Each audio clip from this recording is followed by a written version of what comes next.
Go make something wonderful. We all need to make something wonderful every day.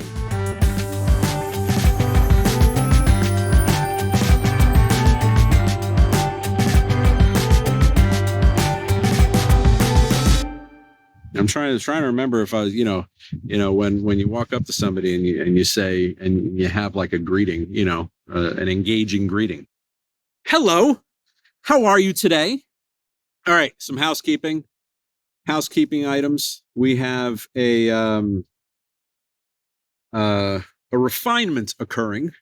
We are improving upon our show and doing a few different things. I am further back from the camera with an attempt to see my arm, hand motion language, another way that we communicate as human beings, right? So we're doing that, trying that out, seeing how that works. We are also, check out the show notes. Check out the show notes. We got great summaries. They're not the transcripts. No one wants to read transcripts. Who has time for that? They got a summary. We got all the bullets as to what's good, or what we think is good. If you don't think it's good, that's cool. Whatever. We got some quotes in there that we say. And coming soon, we're gonna build out beinsanelygreat.com and have that be a resource for all of us to go to and have all the links that of all the influential people and inspirations that have happened to, at least in my life, that I'm sharing with all of you, and to be able to have that experience and engage with those things and read those stories and read those quotes and think about them and feel what the intentions are behind them and attempt to feel the interconnectedness between them. So we're building that out. That's going to be amazing. And another thing, looking at the camera, I'm working on that too, looking directly at you so I can engage with you, and we can be here together, communicating as if we're just like, right in the same room, which we are. Thank you to the mechanics of quantum physics. I'll reference another experiment, which is we're going to do a little book club, inspired by our good friend Oprah. Thank you, Oprah, for the inspiration for this. So there's an experiment, and I'm going to go through all the books that I've mentioned so far in the show, and some that I've not mentioned. This is one that I've not yet mentioned. This is The Divine Matrix by Gregg Braden, an incredible book, bridging time, space, miracles, and belief, utilizing the mechanics of quantum physics and science to explain reality and all that is. And one of the experiments that he mentions in here, they took cells off of a human being, and they put it in a dish or whatever it is that you do to transport cells. Not a scientist, but this is what was captured. And this was a military science experiment, the U.S. military. And they took those cells taken off that human being, and they put them in a room, several rooms away from where that human being that they took those cells off of. And then they had a device that measured certain frequencies of emotions on that human in that room and on those cells that they took off of that human. When they did the experiment, to which they would show the human being certain things on a TV or screen or whatever, and that person would react and have emotions, and whether it be good or bad or indifferent, whatever the emotions were, they measured the emotions on that human and on that sample that was taken. The emotions measured and the frequencies measured on both the human and the cells were the same and did not just the same, but happened instantaneously. The time recording stamp of when it was measured happened instantaneously. And then they said, all right, well, this happens a few doors now. What if we take it and move it, to another building? They did that same thing. And then they moved it 300 miles away. Same exact thing. Instantaneous readings of the same exact frequency of emotions that the human being was experiencing in that room to the cells that were taken off of that. No wonder our environment is something that either supports our thoughts and our feelings or contradicts it, and we feel a certain way. When one of the previous episodes, misery loves company, but happiness also loves company, right? Of course, because everything is connected. Everything's happening at the same time, right? It's all instantaneous. The past, the present, and the future are happening in this moment right now. I know that's incredible to wrap our heads around, right? and for a lot of us, it's like, this guy don't know what the hell he's talking about. But if we can open our minds and give it a chance and think about it, actually apply conscious thought, be aware in the moment that, what if something is different than I currently have lived and operated my life to this point, which was me? Absolutely me. Absolutely. What if it was different? What if it was different? Right? And what if there was a different perspective to consider? And what if there was a more expansive, unlimited perspective to consider? We might think that may make things more complicated, but if we really think about it, it actually simplifies it, because it simplifies it to the point that all we need to do is think and feel a certain way, and our reality is then happens around us for us. And it doesn't, again, all of these things don't happen overnight. Another thing I'm doing, when I have energy, I talk fast, but we're also going to have little moments of like slowing down, so we can think about it and we can reflect on it. And that's what the website's going to be great for, because you'll be able to go there and think on your own time. Think on our own time. Read things, get engaged, think about things. Oh my God, that's the same thing that this person said, or that makes sense, or I feel that, or I resonate with that. And again, when we resonate with something, we see ourselves in it, whether it's nature, or whether it's a person, relationship, thing that's happening in our lives, a situation. And it's almost like if that could be whatever that is that we're observing, could very well be us in a different element of the, oh, did you see that beautiful starling that flew by? If you look at a starling, I saw this on one of the, I say don't do socials, but I do watch Instagram every once in a while for little moments of inspiration. And there's some bird, some beautiful bird images of nature. And one of them had a picture of a starling, which is a bird in the Southeast United States. And I think it's actually all over the US, maybe. I don't know. We can look it up, but we can all look it up. But the starling is, if you look at the little spots on it, it's like an iridescent bird. It's absolutely beautiful. And the little spots, I thought they were little white spots, but when you look closely, they're all hearts. They're all in the shape of beautiful little hearts. And so when I look at a starling, I just see pure love, and I just see it as a sign of pure love and all that comes with the symbol of a heart that we all relate with to some extent, right? If we choose to.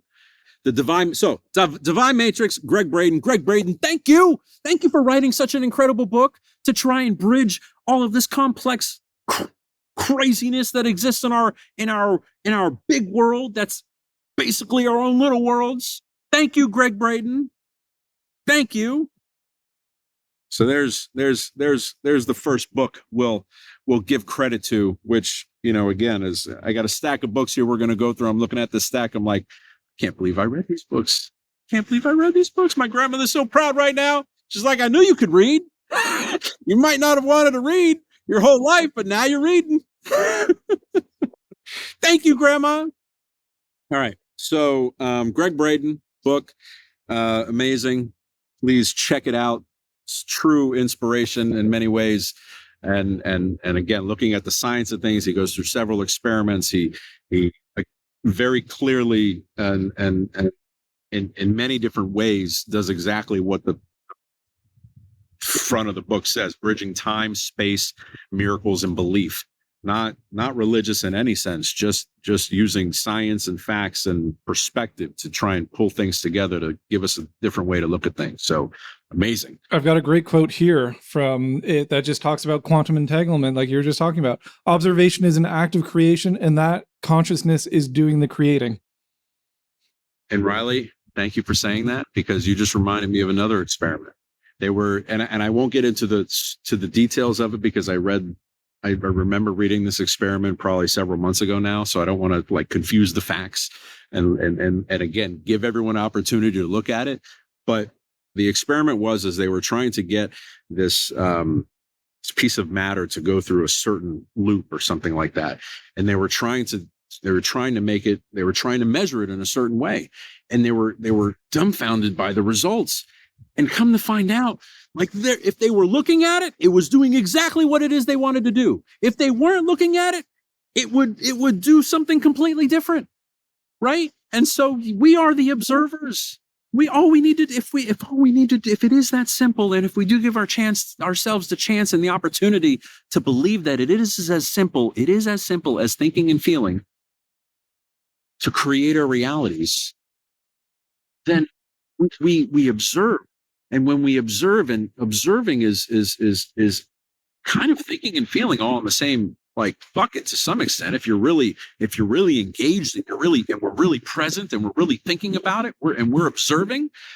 Observing is essentially thinking and feeling all in the same moment. And when we're observing, it's almost like an automatic of what we're doing. Going back to the James Webb Telescope, the director of the whole show with the James Webb, he says, we thought it was there, we hoped it was there, and now it's there. Now we see it, right? It's the same thing. They were observing, and now we're observing the universe and all this cosmos and all the space with that entire program. What an incredible program! Thank you, Riley, for that quote. That was amazing. Was that Gregg Braden's quote? Yeah, that's from the book. Fantastic. Thank you, Gregg Braden. All right, next book. ABCs of Success, Bob Proctor. Bob Proctor, incredible being and light in a lot of people's lives over many decades, helped me appreciate my first meditation that I committed, my first guided meditation on abundance that I committed myself to trying after actually thinking about it and saying, is this something I want to do for me, or is it worth it, or is it worth being quiet for 20 minutes? And so incredibly inspirational. On the front of the book, it says, the essential principles from America's greatest prosperity teacher. And one of the things I love about Bob Proctor is he always is giving credit where credit is due. He is always, he did so well. And I feel very strongly that this is where I got the inspiration to start looking at quotes and looking at all of that, is he was always very good at doing. Bob, you're doing it. You're doing it. I'm gonna read this, and it's gonna tie something in again. I just opened the book, and it's on, and the book opened up to innovation, and it talks about the uncommon sense. And in the very first opening, you must be careful of those much abused terms, common sense and conscience. Both are based on moral standards of the times and the accepted opinions of the masses. Uncommon sense is truly the priceless ingredient that stands behind all progress and inventions. I just got goosebumps. Bob, I know you're here. And so ironically, opened up to this page randomly, because on the very bottom of this page, it says, think different. There's another series of quotes there and words, and it says, think different. And right above it, it says, the advancement and diffusion of knowledge is the only guardian of true liberty. What does that mean?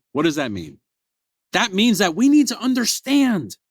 We need to think different. We need to take a moment, take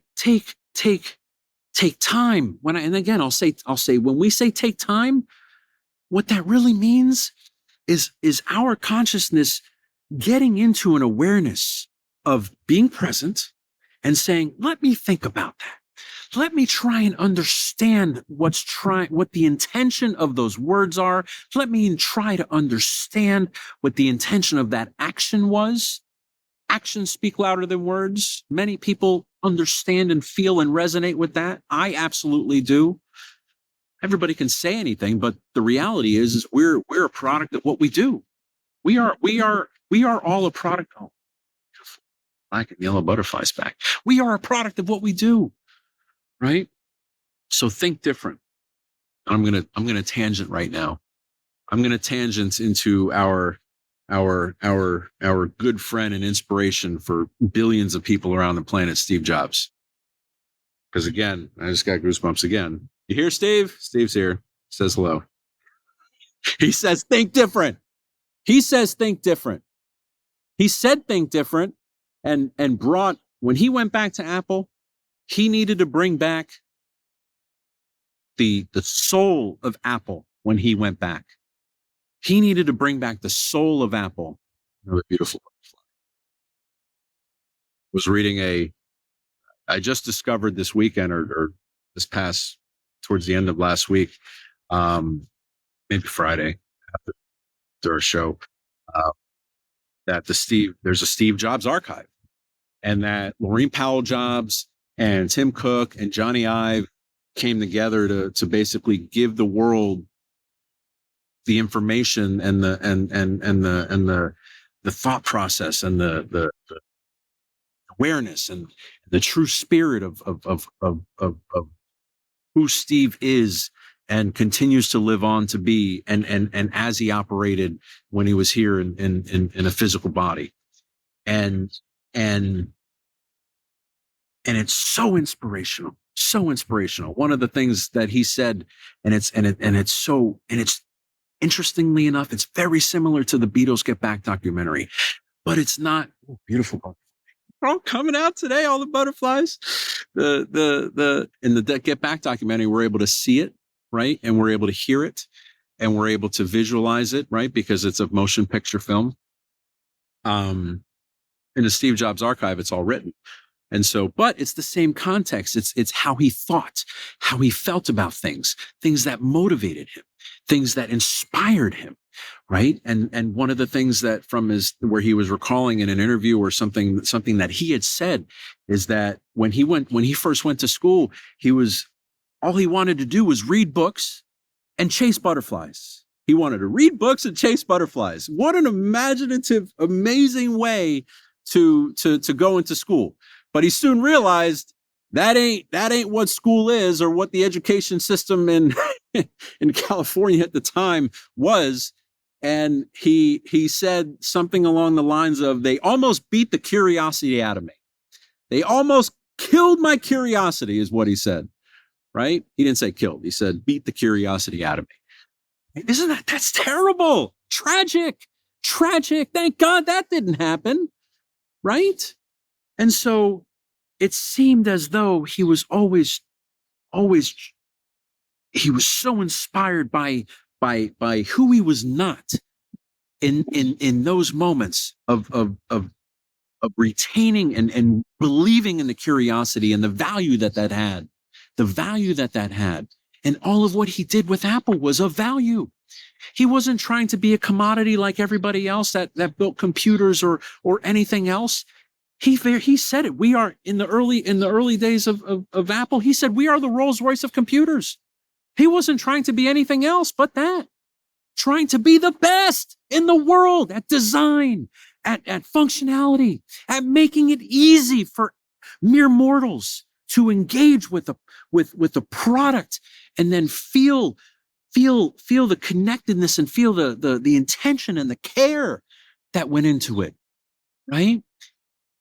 And going back to the commercial where in the early 90s I keep looking at, so pardon my distraction, but I will look at the camera for sure, but I will not be distracted by the beautiful nature around me. So no apologies for that, but thank you for allowing me to do that. Much appreciated.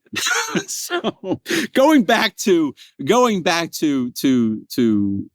when Steve Jobs came back to Apple after being away for 10 years, which by the way, when he was away, he built Next Software, which had its ups and downs, but eventually was sold to Apple to be their operating system, which they happened to need at the time anyway, and built Pixar. I didn't even realize this. He built he kept sending him checks, kept sending him checks. Kept sending him checks. Why? Because he believed in it. And why? Because he what I gathered from his words and his interactions with people, which it like in the book called, and by the way, the book's called Make Something Wonderful, which amazing. You know, yes, go make something wonderful. We all need to make something wonderful every day. But he realized and he articulated this several times, is he was always trying to get and impart the largest influence of humanity and of love on every being on this planet. That's what he wanted to do. He wanted to make products because he wanted to make products amazing, because he wanted everybody to feel the incredible experience and the excitement that he felt. And he wanted everybody to feel the love and intention and care that goes into every Apple product that he inspired within the Apple culture, that lives and breathes. And that is the soul of Apple. And that's what he did. He did that. And when he did it with products, and he realized that everything was becoming so interconnected with the web and all of that. And he realized the impact of products was great, but the impact of products was great to a point, because the person had to purchase that product. The person, had that product once and had it for a year. And then all that energy and all that effort goes into the product to continue to build it and refine it and make it better and make it better. But it's always changing, right? And then he seemed to come to a realization where he looked at what Disney had done. He looked at what Disney had done with animated film and realized that films that were produced 60 years ago were still having an impact on humanity with love and intention and goodness at such a scale, with such leverage that you do it once and it's such a work of art that it inspires for generations and generations and generations. And I came across a video looking at, YouTube bounces you to different things. I watched the code interview, with where they were talking about the Steve Jobs archive, because I wanted to look into what that was and hear from Laureen Powell Jobs and Johnny Ive and Tim Cook. And thank you, three of you. Thank you, Laureen. Thank you, Johnny. Thank you, Tim, for releasing this to the world so they can engage and they can feel and they can understand the moments of inspiration that drove Steve to be so inspiring. And so, Laureen, I think you mentioned in one word what Steve was and continues to be, and that's radiant, right? That's radiant. And so like to be able to be, how can we be the most radiant with this, little effort, as not even just little effort, but the smallest amount of effort and the biggest impact leverage, right? How can we do that on the largest scale? And Steve did that. Steve realized that with what Disney had done and all of the love and imagination that went into all of the early Disney pictures and still into Disney pictures with Avatar and all of these in which goodness is at the heart of them and goodness is at the soul of them and imagination is at the soul of them, right? He realized that, and he continued, and he talk about focus, which Johnny, someone asked you a question. I think it might have been Vogue interview or Vanity Fair interview, one of these things. And you said someone asked you a question and you said that Steve was incredible about driving focus. He was incredible about saying, what did I say no to today? Right. And it's like almost, and I think you said almost made me feel uncomfortable. It's like, I said no to things, but I said no to things that I would have said no to anyway. But Steve was asking me, what did I say no to that I would have said yes, that I would have been so excited to do? And I didn't have a good answer for that. And that's what I think he said. And how inspirational that is. And if we, because sometimes when we don't want to say no, right? We don't want to say no as a kind of a natural thing. And what if we turn that on its head to just, not be ignorant, but to help others to say, well, what are we saying yes to so vehemently and so intentionally that we are focusing on that, and we are doing that, and everything else just kind of falls off because all we're doing is focusing on this, right? And I feel very strongly that was the intention that was there between you and Steve, and exactly what so just to feel the intention behind that memory, and to feel the intention behind that, right? And to kind of bring it back to think different. When Steve Jobs came back, and focus, right? When Steve Jobs came back, he nixed like 30 product lines. He said, no, we're going to do 4. We're going to do 4. He had to do the same thing at Next, and through the trials and tribulations of Next, they had all these things. They had all these things that they were doing, and they focused on software. They focused. He tried to understand, what do we need to be doing, and through those life experiences and those struggles and those things that were happening in those present moments back then, he seemed to have come to an understanding that that's what needed to happen. Focus was so important, right? Just with Pixar had this software, Pixar had this, all these things that they were trying to do, hardware, there was all half a dozen different things. And there was this animation thing out in the corner that was like really not getting much attention. But ultimately the focus and the radiance that he put upon that element, when he seemed to have realized the value and the impact and the leverage that could happen for the good of humanity by focusing on animation and having that be a joyful, fun experience for millions of people, for decades upon decades, for generations upon generations, he did that. But it seems as though he did that through having an awareness in the moment to say, let me think about this. Let me try and understand what the value is here. Let me try and understand how I can continue to build upon this challenge and this problem or of scatteredness or what are we really trying to do? What business are we in?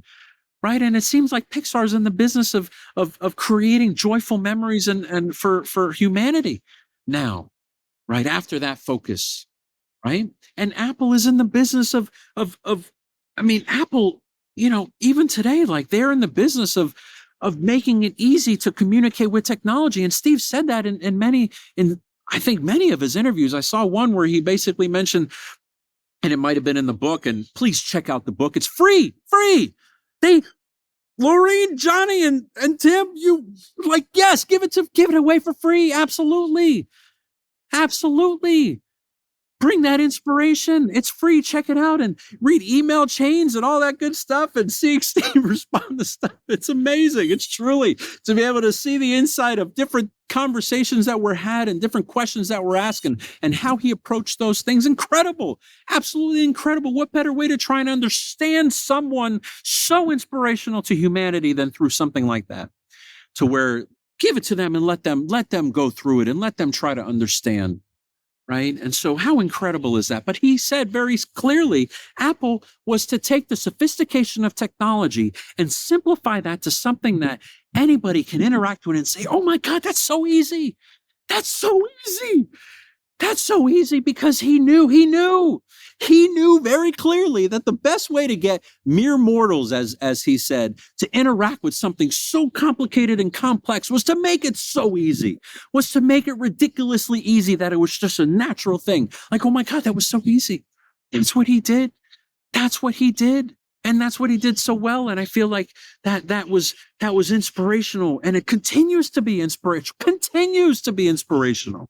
So thank you, Bob, for that tangent to randomly open up to the page of innovation, and think different. By the way, that commercial won an Emmy. He wasn't trying to build a commercial. I think it was released in the Super Bowl in the mid-90s. Google it. It's like a minute long. Who's in that commercial? Einstein, Mother Teresa. There's no Apple products in that commercial. That commercial was to inspire the soul of Apple. That commercial was to re-engage the soul of Apple within every person on the planet that loves Apple products, and with every person within Apple. That's what that was for.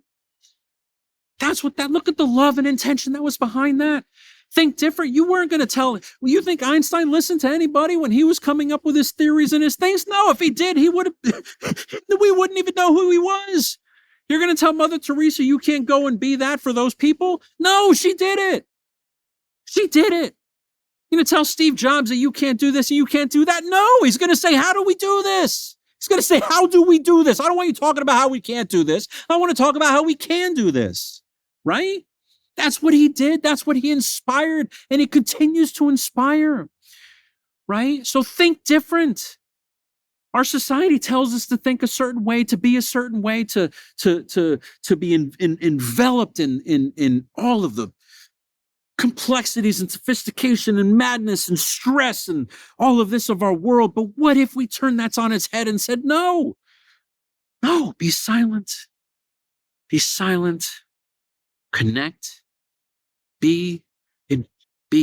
just be. Reading books and chasing butterflies.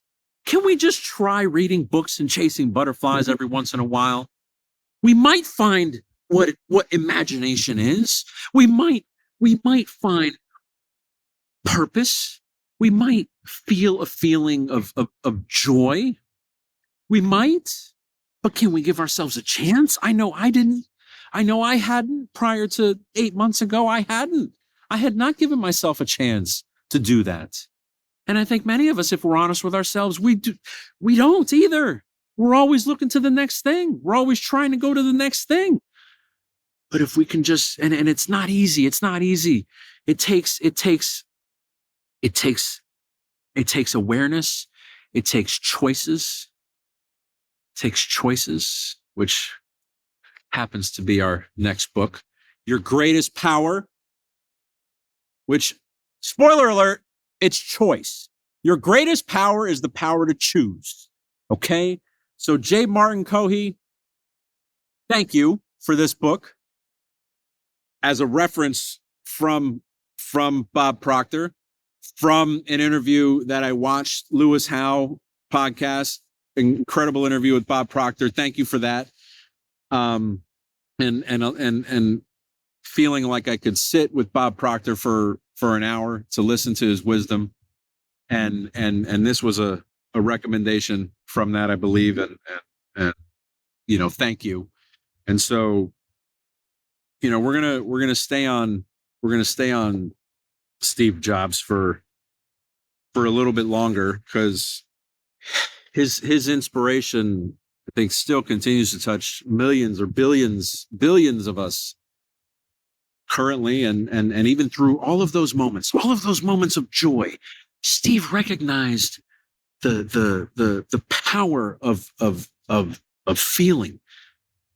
In one of the YouTube shorts or interviews he was giving, he referenced Aristotle. He referenced these artists. He referenced that even something that what we said in a few episodes ago. He referenced that the visual artists they're doing the same thing as engineers on technology. The engineers on technology are doing the same thing in terms of creating something. The designers are doing the same thing, creating something, connecting with something, and then creating something, connecting with something inside and expressing that. He said that. There was in the book, Make Something Wonderful, there was an email that he sent out to all Apple employees, I believe in 2003, and the subject was Aristotle, and it talked about excellence is not a goal, it's a habit, because we are what we do consistently. Paraphrasing the quote, or at least adding more context to give more structure to it. But we are a product of what we do. And excellence is therefore not a goal or a place, but it's a habit. It's something we need to do all the time.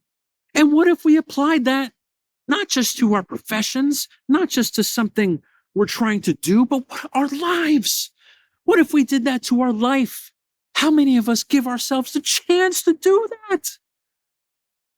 How many of us do that? Could we do that? Yes. I'll tell you right. Yes, we can do that. We can do that if we choose to do that, right? Can we give focus to our life? Can we give focus to our life? We spend our entire lives doing things for other people, companies, and not to say that that's not productive and that's not good to do. Of course, absolutely. But what if we started just taking little by little times to focus on our life, times to focus on ourself and discovering what it is, right? Discovering what it is. Saw another short on YouTube, Kobe Bryant, incredible soul that continues to inspire and inspired so many moments of joy of what the maximum potential of what's possible with our physical bodies, right? Incredible, Kobe, incredible. Thank you, Kobe, for your inspiration. Your millions and billions of moments of inspiration that continue to inspire. Continue. I thought it was so funny. So funny. You were being interviewed by someone and they said, what do you do? Just randomly call people for to have a conversation? And you said, yeah, that's what I do. Why not? I'm Kobe Bryant. People will answer my calls. Why not pick the brains of some of the smartest people on the planet? Absolutely. Absolutely. And I happened to find that after I read and Make Something Wonderful, the Steve Jobs archive, where he said he used to do that. Steve Jobs did that. He called people all over Silicon Valley and had lunch with them all the time. All the time. And his takeaway from that, if you don't ask, you'll never get. So you need to ask. We need to ask for things that we want. We need to go after and make choices for things that we want, right? So Kobe, I don't know if you realize that Steve Jobs did that, but Steve Jobs did that, and he was proud of that. And in the book, Make Something Wonderful, he realized the value of that. Picking people's brains on certain things, and in turn, those people had those experiences and those engaging moments with him as well. When there's somebody so influential, we're hinging on every moment. We're hinging if we're really present and really engaged, and if we're not, then as Einstein says, if we're not giving something the attention it needs, then we're not if you're sitting next to a beautiful girl or you're doing and you're doing something else or giving her a kiss. That's what he says. If you're giving her a kiss and you're doing something else, you're not giving it the attention it deserves. What's the quote, Riley? If you're able to drive a car and give a beautiful girl a kiss, you're not while kissing a beautiful girl, you're not giving the kiss the attention it deserves. Be present. Pause all the sophistication and be present with that energy of that person. Can we do that? And bringing it full circle. Kobe. Who did Kobe reach out to in that one short that found its way to me via the algorithm of YouTube? Johnny Ive. Of course. Why not? And so he reached out to Johnny Ive. He said they had a conversation. Going back to what Steve said, going back to what we said in several episodes before, he talked about his process. He asked how they develop products. My God, look at this beautiful butterfly. It's a black butterfly, and he's feeding off of a bleeding heart vine. It's so beautiful. Oh my God. Which, by the way, Wings of Life on Disney Plus. Please, if you want to see the beauty of nature and appreciate the beauty of nature and the love that flowers and that butterflies give to one another with the mutually symbiotic relationship that exists naturally within nature. Incredible. All right. So going back to Kobe and Johnny Ive, he asked Johnny Ive, how do you develop products? How do you design products? And he described the process. And then they asked each other the same question, how do you prepare for games? Right. And the way Kobe described it, it was the same thing. It's a process of creation. It's a process of preparing. It's a process of connecting and feeling a certain way and then expressing that. It's the same. We're all creating something all the time. Can we have the awareness to be conscious of of what it is that we're creating and to connect with that and to focus, give ourselves unbelievable focus, which in today's world is incredibly challenging to do because of how complex we are all making it more and more every day, right? More and more every day. So, Steve Jobs, Kobe, incredible inspirations. And I had a few really beautiful experiences this past weekend. One of them, I was on Saturday. I was meditating and focusing on what it is that I want in my life and what I believe that I am in my life. And I was kind of in a deep meditation. I kept hearing a Cardi chirp. And I was really focused. Kept hearing Cardi chirp. Felt like Mr. Cardi, who I ultimately found out it was Mr. Cardi B, was trying to get my attention. And so I looked over, and there he was in the tree, which is not the tree right behind me, but a very similar tree. It's the tree right next to the one behind me. I looked over, and meanwhile I was meditating to music. So I can't remember if the Beatles were playing or Natalie Merchant was playing out. Someone was playing, but that's what I was doing. Looked over, and he came out of the brush of the tree, perched himself on a branch, flew up like 2 feet in the air, just like this. And I was like, and then he flew, and then he came right back down, and it just felt like I don't know, just something beautiful. That's never happened to me before. And then he flew away, and then I went back to my meditation. But it was such a beautiful moment, and it was so special, and it was just really unique. And then Sunday, another pretty beautiful experience happened to me. I had been reading, as I mentioned, and has been talking about for most of this segment here, the Make Something Wonderful by the Steve Jobs Archive collection of all of his works. Beautiful butterfly. Is that you, Steve? My wife and I had dinner, and we like to do this thing now where we just walk for a little bit after dinner, get what do they say? They say, society, whatever, but it feels good. Whether they say it or not, it's something we'd really try to understand. It feels good to walk after a meal to kind of get everything back in balance and everything. They say you only need to do 5 minutes, which, we like to do more than that. But this time it was raining. It would look like threatened rain. And we said, oh, let's just walk around the backyard. And so we decided to do laps around the pool. Super grateful to have that opportunity to do that in the backyard. A lot of us don't. And so thankful for that. And so, we go outside, and like I said, rain was threatening, and the sun, it was towards sunset time and all that. So we go outside, and my wife, she looks up and she says, oh my God, it's like an arc of light. It's like an arc of light. And I looked up and I said, wow. I said, that's